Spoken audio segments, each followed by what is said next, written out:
The winter wind howled across the Dakota plains like a wounded animal, carrying with it the promise of death for anyone foolish enough to face it unprepared. Sarah Mitchell stumbled through the knee-deep snow, her bare feet leaving bloody prints in her wake. The thin cotton dress that clung to her emaciated frame offered no protection against the bitter cold that gnawed at her bones. Her lips had turned blue, her fingers were numb, and every breath felt like swallowing shards of ice. She had been running for 3 days. Behind her, somewhere in the white void, Marcus Thornton and his men were hunting. They would be drunk by now, she thought, which might slow them down. Or it might make them more vicious when they finally caught her. Either way, Sarah knew she couldn't go much further.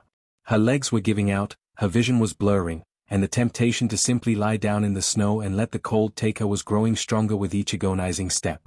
The mining camp had been hell on earth. Sarah had arrived 6 months ago as a mail-order bride, traveling from Boston with dreams of a new life in the frontier. The advertisement had promised a respectable merchant seeking a wife for companionship and partnership. What she found instead was Marcus Thornton, a brutal mine operator who ran his camp like a personal kingdom, answerable to no one.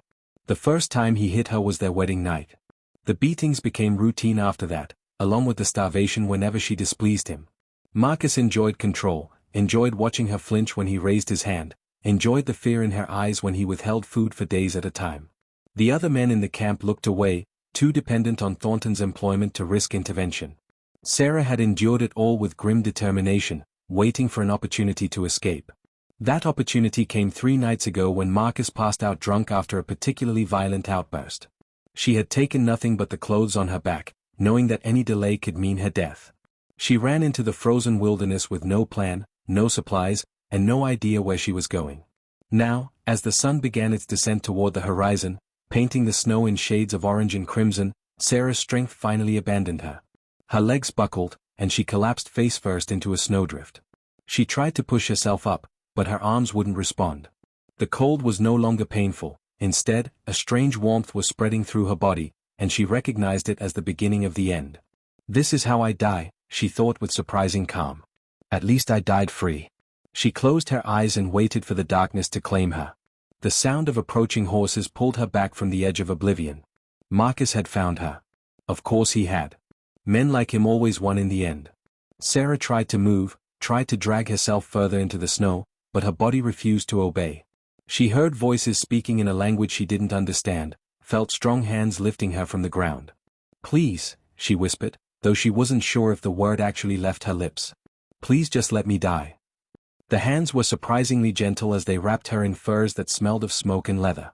Through half-closed eyes, Sarah saw a face leaning over her, bronzed skin stretched over high cheekbones, long black hair falling like a curtain around strong features. Dark eyes studied her with an intensity that should have frightened her, but somehow didn't. You are safe now, the man said in accented English, his voice deep and resonant. No one will hurt you again. Sarah wanted to tell him he was wrong, that Marcus would come for her, that there was no safety anywhere in this brutal world. But the warmth of the furs and the gentle rocking motion as she was lifted onto a horse were pulling her down into unconsciousness. As the darkness finally claimed her, she felt tears freezing on her cheeks, though whether they were tears of relief or despair, she couldn't say. Sarah woke to warmth and the smell of sage smoke. Her eyelids felt heavy, as though someone had sewn weights into them, but she forced them open. Above her stretched a conical ceiling made of hide, decorated with painted symbols she couldn't decipher. Sunlight filtered through the top opening, casting dancing patterns across the interior. She was lying on a bed of furs so soft they felt like clouds, covered with blankets that held in heat like nothing she had ever experienced. For a long moment, she simply breathed, marveling at the absence of pain. Then the memories came flooding back, the escape, the cold, the collapse in the snow. The dark-eyed man who had promised her safety. Sarah sat up too quickly, and the world spun sickeningly around her. Strong hands steadied her shoulders, and she found herself looking into the weathered face of an elderly woman with silver-streaked hair and kind eyes. Slowly, the woman said in halting English, guiding Sarah back down onto the furs. You very sick. Need rest. Where am I? Sarah's voice emerged as a croak, her throat raw and painful. Lakota village. You safe here? The woman lifted a clay cup to Sarah's lips, and she drank greedily, the cool water soothing her parched throat. I am Winona. I care for you 3 days now. 3 days. Sarah had been unconscious for 3 days. She looked down at herself and realized she was wearing a soft deerskin dress, intricately decorated with beadwork. Her feet were wrapped in bandages, and when she flexed her fingers, she felt the familiar sting of frostbite beginning to heal. "The man who found me," Sarah whispered. "Who was he?" Winona's weathered face creased into a smile. "That is Makawee. He is our chief. Good man, strong leader. He found you dying in snow during hunting trip." A chief. Sarah's heart began to pound. She had heard stories about the Lakota, most of them violent and terrifying, told by men like Marcus to justify their hatred and fear. But nothing in this warm lodge matched those tales. Nothing in Winona's gentle care suggested the savagery she had been taught to expect. "I need to leave," Sarah said, trying once again to sit up. "The man I ran from, he'll come looking for me. I can't bring danger to your people." Winona placed a firm hand on Sarah's shoulder. "You too weak to walk. And Makawee says you stay until you healed. No one hurts you here. This I promise." Over the following days, Sarah's strength slowly returned. Winona tended her with patient dedication, bringing broths and herbal teas that tasted strange but seemed to speed her healing. Other women from the village visited, bringing gifts of clothing and food, speaking to her in gentle tones even though she couldn't understand their language. Children peeked through the lodge entrance, their curious eyes wide with fascination at the white woman in their midst. But it was Makawee who filled Sarah's thoughts during the long hours of recovery. He came each evening as the sun set, sitting cross-legged near the fire and speaking to her in his careful English. He told her about his people, about the sacred lands they had called home for generations, about the pressure from white settlers who pushed ever further into Lakota territory. "Why did you save me?" Sarah asked one evening, the question that had been burning in her chest since she woke. Makawee was silent for a long moment, his dark eyes reflecting the firelight. "I saw you in the snow, dying, and I saw strength. Most people, they give up, they stop fighting. You did not give up. You fought to be free even knowing it might kill you. That takes great courage." "I wasn't brave," Sarah said, her voice barely above a whisper. "I was desperate. Sometimes they are the same thing." Makawee leaned forward, his expression intense. "You were starving. I saw your bones through skin. You were beaten, I saw the marks on your body. But still you chose to run into winter storm rather than stay with the man who hurt you. That is not weakness. That is the spirit of a warrior." Sarah felt tears prick her eyes. No one had ever spoken to her this way, with such respect, such understanding. Marcus had spent months convincing her she was worthless, that she deserved the abuse, that she was lucky he kept her at all. Hearing Makawee name her courage something worthy made her chest ache with an emotion she couldn't quite identify. "What happens now?" she asked. "Now you heal. You rest. You become strong again." Makawee stood, his tall frame casting long shadows across the lodge walls. "And then you decide what you want to do with this second life you have been given." 2 weeks passed, and Sarah's body continued to mend, though her mind remained troubled.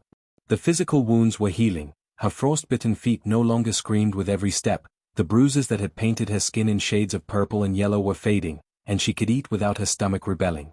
But at night, when the village settled into quiet darkness, the nightmares came with relentless fury. She would wake gasping, certain she could feel Marcus's hands around her throat, his bourbon-soaked breath hot against her face, his fist connecting with her ribs.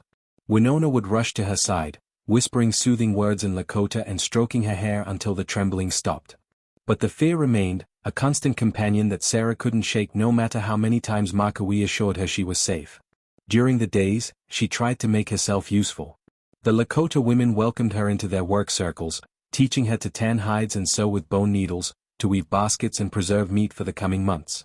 Sarah found comfort in the rhythm of their work, in the gentle laughter and quiet conversations that flowed around her even when she couldn't understand the words.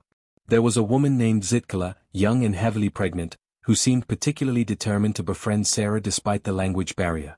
She would sit beside Sarah for hours, patiently teaching her Lakota words and gestures, celebrating each small success with radiant smiles. Through Zitkala's kindness, Sarah began to learn not just the language but the culture, the deep reverence these people held for the land, their intricate spiritual beliefs, their fierce loyalty to family and tribe. Makawee continued his evening visits, and Sarah found herself waiting for them with growing anticipation. He brought her books from his collection, volumes in English that he had acquired through trade, stories and histories that he had read and reread until the pages were soft with handling. They would discuss the contents late into the night, their conversations ranging from philosophy to practical matters of survival on the plains. "How did you learn English so well?" Sarah asked one evening as they sat by the fire, the book of poetry he had brought lying forgotten between them. Missionaries came when I was young boy, Makawi explained, his gaze distant with memory. They wanted to teach us their God, their ways. My father, he was chief before me, he thought it wise to understand the white man's language and thinking. He sent me to their school for 2 winters. His expression hardened slightly. I learned their language. I also learned their greed, their hunger for land that is not theirs, their ability to break every promise they make. Not all white people are like that, Sarah said quietly, though even as she spoke, she wondered if she truly believed it. Her own experiences with white society had been brutal, abandoned by her parents when they died of fever, shuffled between grudging relatives until she was old enough to work, then sold like cattle through the mail-order bride system to a monster who had nearly destroyed her. No, Makawi agreed, his voice softening as his eyes met hers. Not all. You are not like that. You have suffered at the hands of a cruel man, just as my people suffer at the hands of cruel men. Perhaps that is why the spirits led me to you that day. So we could both remember that cruelty is not tied to the color of skin, and neither is kindness. The intensity of his gaze made Sarah's heart race, and she looked away, suddenly aware of how close they were sitting, how the firelight played across his features, making him seem almost otherworldly in his beauty. She had been so damaged by Marcus that she had convinced herself she could never feel attraction again, never trust a man again. But Makawi was awakening something in her that terrified and thrilled her in equal measure. Before she could examine the feeling further, a commotion outside the lodge drew their attention. Raised voices, sharp with alarm, cut through the peaceful night. Makawi was on his feet instantly, moving with the fluid grace of a predator. Sarah scrambled up after him, her heart hammering against her ribs. They emerged into chaos. Warriors were gathering near the edge of the village, their faces grim in the torchlight. Women were hurrying children into lodges, their movements quick and practiced, suggesting they had done this before. Winona appeared at Sarah's side, gripping her arm with surprising strength. What's happening? Sarah demanded. Makawi turned to her, his expression carved from stone. Riders approaching from the east. White men. Many of them. His jaw tightened. They carry torches. Sarah's blood turned to ice. She knew, with absolute certainty, who led those riders. Marcus Thornton had found her. And he had brought an army to take her back. This is my fault, she whispered, horror flooding through her. Has come for me. I've brought this on your people. Makawi's hand closed around her shoulder, firm but gentle. You have brought nothing. This man, he brings his own evil. But he will not take you. His dark eyes blazed with determination. I swear on the spirits of my ancestors, you will not go back to him. The night air crackled with tension as Marcus Thornton rode into the edge of the Lakota village, flanked by 20 armed men from the mining camp. Their torches cast dancing shadows across the snow, and the horses snorted plumes of steam into the frigid air. Sarah watched from behind Makawi, her entire body trembling, not from cold but from a fear so profound it threatened to buckle her knees. Marcus looked exactly as she remembered, tall and broad-shouldered, with pale eyes that held no warmth, no mercy. His face was red from drink and cold, twisted into an expression of rage that made Sarah's stomach clench with remembered pain. He pulled his horse to a stop and surveyed the assembled Lakota warriors with barely concealed contempt. I'm here for my wife, Marcus announced, his voice carrying across the silent village. The woman you savages stole from me. Hand her over, and we'll leave peaceful like. Refuse, and we'll burn this whole camp to the ground. Makawi stepped forward, positioning himself between Marcus and Sarah. He stood with perfect stillness, his hands empty of weapons, but radiating such quiet authority that several of Thornton's men shifted nervously in their saddles. When he spoke, his voice was level and calm, but it carried the weight of absolute conviction. This woman is under my protection. She came to us half dead, starving and beaten. She will not return to the man who did this to her. Marcus's laugh was ugly, devoid of humor. That Indian-loving whore is my legal wife. I have papers that say so. You're harboring stolen property, Chief, and that gives me the right to take her back by force if necessary. Papers mean nothing here, Makawi replied. Your law does not rule these lands. And no paper gives you the right to treat a human being as property, to beat her until her bones show through her skin, to starve her until she would rather die in the snow than spend another day in your presence. Sarah saw Marcus's face darken with fury, saw his hand move toward the rifle strapped to his saddle. Without thinking, she stepped out from behind Makawi, her voice ringing out across the clearing before she could lose her nerve. I'm not going back, Marcus. I would rather die right here, right now, than return to that hell you call a home. Marcus's pale eyes fixed on her, and for a moment, Sarah was transported back to the mining camp, to the terror of those long months. But something had changed. She was changed.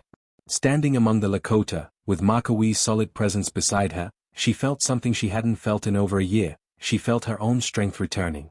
You don't get a choice, Marcus snarled. You're coming back with me, and when we get home, I'm going to teach you a lesson about running away that you'll never forget. The only lesson being taught tonight, Marcowe said, his voice dropping to a dangerous register, is that there are consequences for men who abuse the weak. You have terrorized this woman long enough. It ends now. Marcus pulled his rifle free, leveling it at Marcowe's chest. His men followed suit, creating a bristling wall of weapons pointed at the assembled Lakota. But the warriors didn't flinch, didn't reach for their own weapons. They simply stood in solidarity with their chief, unafraid, unflinching. You think I won't do it? Marcus shouted. You think I won't shoot you dead where you stand and take what's mine? I think, Marcowe said quietly, that you are a coward who only feels strong when beating women. I think you are a man so small inside that you need to own another person to feel important.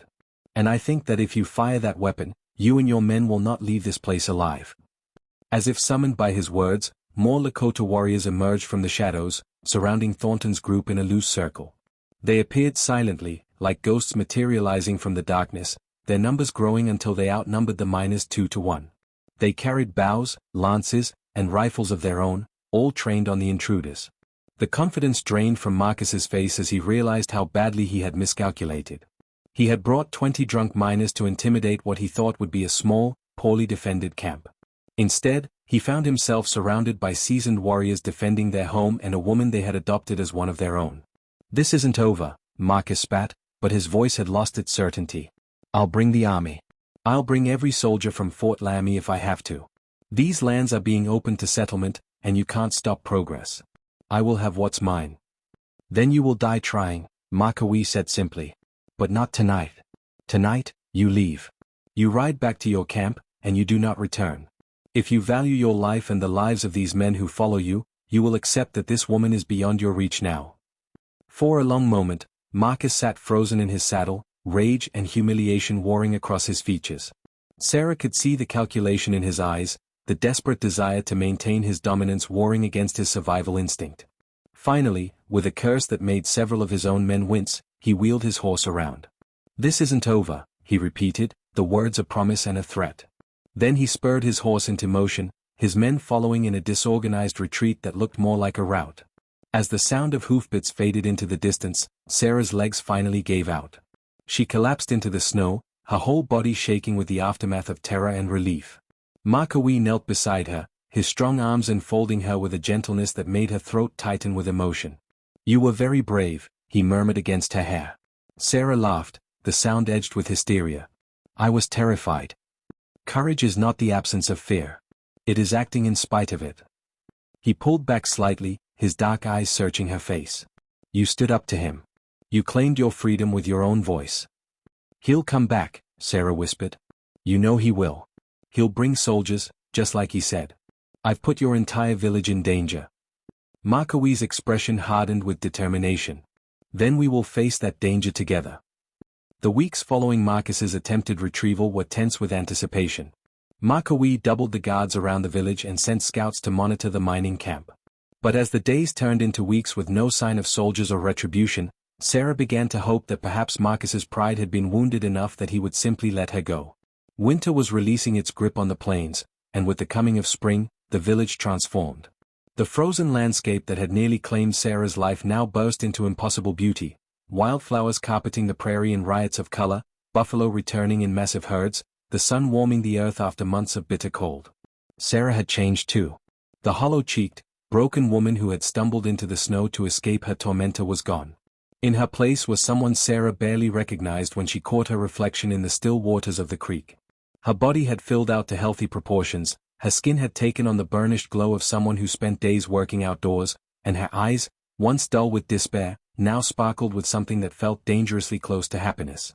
She had become fluent in Lakota, could tan a hide and sew moccasins that didn't fall apart after 2 steps, could identify medicinal plants and preserve enough meat to last through a hard winter.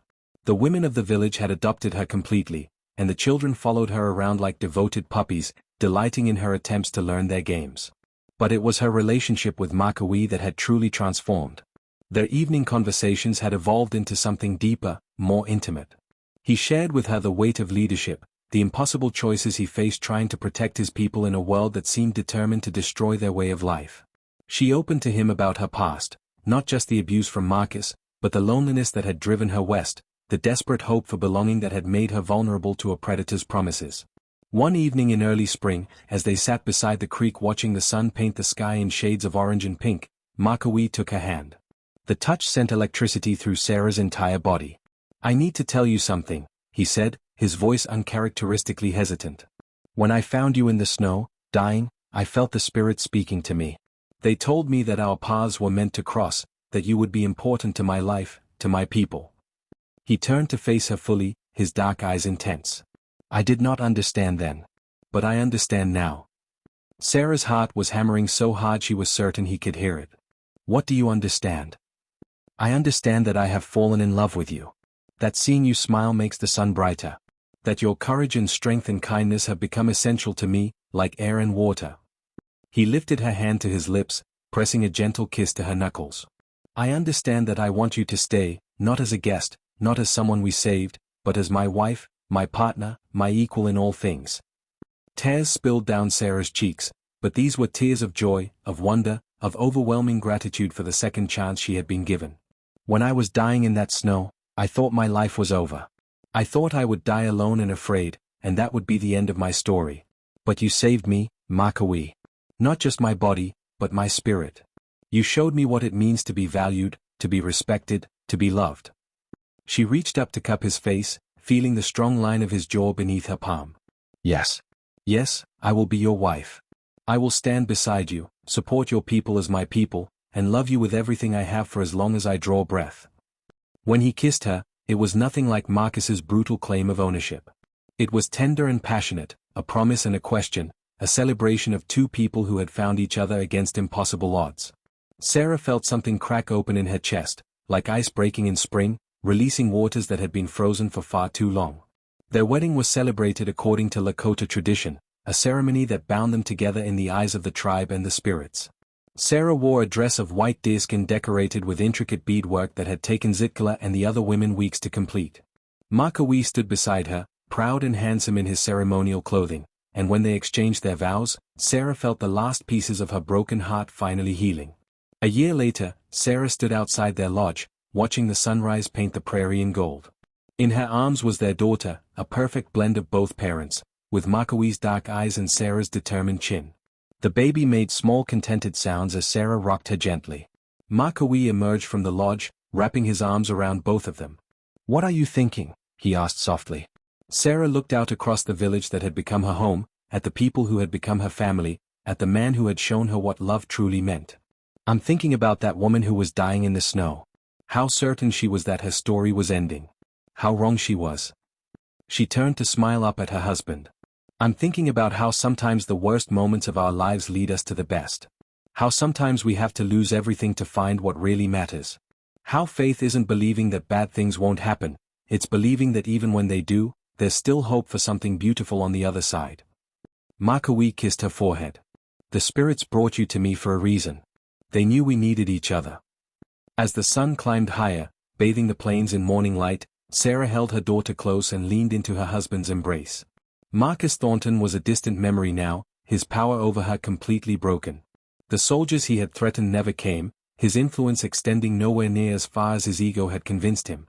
Sarah had found something more valuable than safety, more precious than mere survival. She had found belonging, purpose, and a love that valued her strength rather than trying to break it. She had found herself. And standing there in the morning light, surrounded by family and bathed in the warm promise of a new day, Sarah Mitchell, now Sarah Makawi, finally understood what it meant to be home.